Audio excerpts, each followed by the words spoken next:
विधानसभा में विपक्ष के द्वारा स्थगन लाया गया था, जिसमें पिछले विधानसभा सत्र में एक अशासकीय संकल्प लाया गया था, जिसमें हसदेव अरण्य क्षेत्र में कोल ब्लॉक न खोले जाए, इसके लिए अशासकीय संकल्प लाया गया था और सर्वसम्मति से विधानसभा में पारित किया गया था और उसके अनुरूप भारत सरकार को उसको पत्र भी लिखा गया था। उसके बाद वहाँ कोई कटाई नहीं हुई थी। नई सरकार बनने के बाद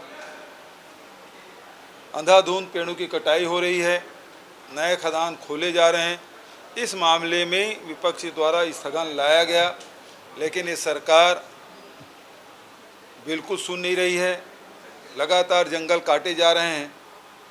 लोग चिंतित हैं अपने भविष्य को लेकर, लेकिन इसे अग्राह्य कर दिया गया और हम लोग इसमें हजारों आदिवासी परिवार उजड़ेंगे, लाखों पेड़ कटेंगे और सबसे बड़ी बात जो हसदेव बांध है, हसदेव बांगो बांध, वो पटेगा और जिससे चांपा, जांजगीर, शक्ति, रायगढ़, बिलासपुर, कोरबा जिला की सिंचाई प्रभावित होगा। आने वाले भविष्य में इसका बहुत बड़ा खामियाजा छत्तीसगढ़ के लोगों को उठाना पड़ेगा, चाहे किसान हो चाहे आदिवासी हो। और इसी मामले में हम लोगों ने स्थगन लाया था और हमारी बात नहीं सुनी गई। हम सब बेल में गए और सारे विपक्ष के सदस्य निलंबित हुए।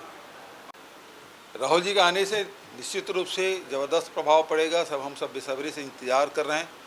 कल रायगढ़ में और उड़ीसा से प्रवेश करेंगे और उसके बाद कार्यक्रम वहीं उसके बाद समाप्त होगा रायगढ़ आने के बाद, और फिर 11 तारीख से लगातार यात्रा शुरू होगी, जो शक्ति और कोरबा, सरगुजा, बलरामपुर ज़िले होते हुए वो आगे फिर प्रस्थान करेंगे।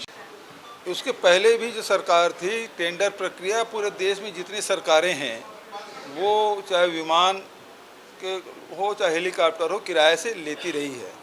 और आपने देखा होगा कि जो राज्य सरकार जो हेलीकॉप्टर है, जो पिछले सरकार ने सेकंड हैंड लिया था, इस प्रकार से आरोप भी लगे थे और वो क्रैश हो गया और उसके बाद तो निजी हेलीकॉप्टर ही लेना पड़ा।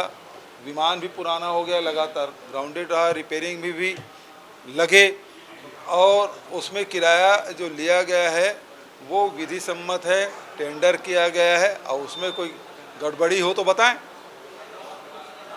क्योंकि किराया तो लिया गया है और टेंडर करके लिया गया है, जिसमें गड़बड़ क्या है। देखिए, इन लोगों को तो मीडिया हाइप चाहिए।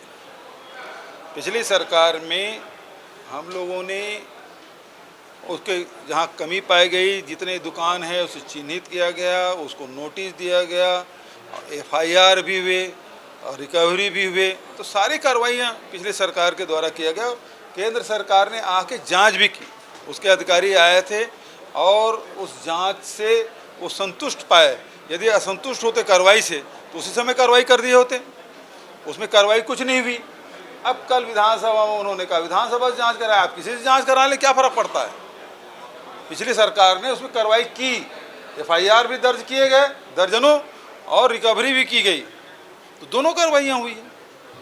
ठीक है, थैंक यू।